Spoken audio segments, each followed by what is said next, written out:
Well, finally tonight, the sad reality is that all too often absorbing the news can be absolutely disturbing, all right? Now we hear confirmation that our FBI, at least some portion of it, was actually interfering with our free and open election. It's beyond disturbing.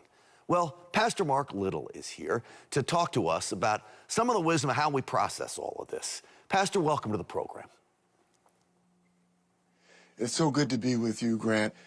Keep up the good work, but this is an incredibly important topic, and thank you for having me. Well, it sure is. You know, I've told people, Pastor, that I think motivations of those who want to do us harm become much more clear if the American people could come to the realization that we have a government and a media entity that are both willing to lie to us, which is really stunning because government was supposed to be good, so was the media. How do we process this when we realize that the media lies by omission, sometimes they flat out lie, and the government, the FBI, lies to us about trying to hide something as Russian disinformation when they knew it wasn't, talking about the Hunter laptop? I'll tell you, great question, and you process it in two ways. First of all, you got to zoom the lens out so that you can take in the totality of what has occurred. When we go back to COVID, and we remember how states mandated the closure of houses of worship while allowing strip clubs to stay open. We get a sense of what's going on here. They're after the church. And now we see, because of what Elon Musk has allowed us to see, that the government is behind suppressing one of the most important information, one of the most important presidential elections in our lifetime. And so what we have to understand, number one, is that we have to be vigilant. We have to not have blinders on because we want to trust our representatives. We want to trust our government. We want to trust our intelligence agencies. But we now see that not only must we keep our eyes open, but we have to actually be suspicious of what's going on. And I'm so thankful for this general in this digital age, Elon Musk, who is bold enough to flip on the light switch into the deep state and to let us see that we actually have been deceived. Do you think, Pastor, we talk about faith a lot on this network. Can we ever restore faith in government, in the FBI, in the mainstream media? I mean, Elon Musk is trying to restore faith back into Twitter. You add in Facebook and the others into all of this. And boy, we're left here just shaking our heads saying this is getting to the point where we don't know what to do anymore. Well, here's the real answer. God instituted government.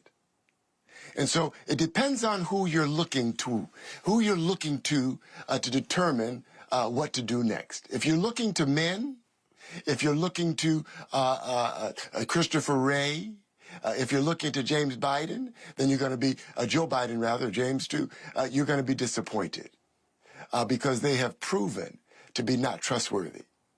But if we look to a higher power, and we understand the role that faith played in the founding of our nation and the role that it must play going forward, we can have hope. And I tell you, it's hard. It's hard because we're seeing the collapse of life as we know it. As we see Facebook, Twitter lying to us and suppressing important information, it's hard. It's hard to say these are the people that we're going to trust, again, going forward. You know, Pastor, we've got to put our faith in God. Absolutely. God gives us free will as well. And that means free will to vote for the right people that are willing to make change and willing to make sacrifices. He gives us free will to go out there and protest things that we don't like. But we've got an FBI that, in my humble opinion, has been weaponized by this administration that now I see going after everyday people. Forget about just going after President Trump. They're going after everyday people.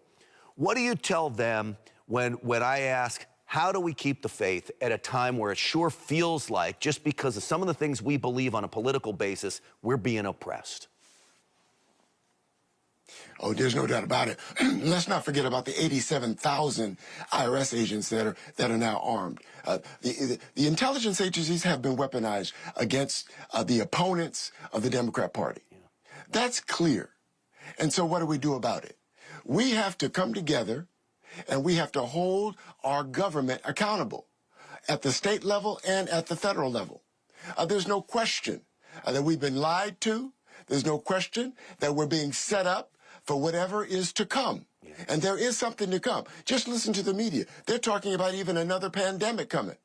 They've got plans for us. Yeah. And so as United States citizens, or who, by the way, are being invaded, with the help of this administration, we're being invaded at our southern border, we have to say to ourselves, no more. I don't know if you're a fan of the movie Lord of the Rings, but Gandalf said, you shall not pass.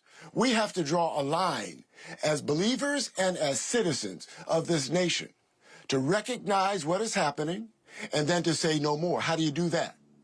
You've got to show up at your school board meetings. You've got to show up at the district offices of your representatives. See what's happening. As a church leader, I've been to Sacramento.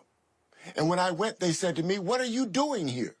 Because they're not used to seeing people of faith stand up. Well, so that's where we begin. We begin by standing up. Pastor, I'll tell you, it's exactly what I tell people to do on a daily basis. Be bold, take chances to save a country, to save your family, to save your future. And that's about boldness, and it's about taking responsibility as well. God bless you, sir, for coming on the program. I appreciate it. It's great talking to you. I can't wait to talk to you again soon. Please have me back because this issue is critically important. Well, you better believe we're going to have you.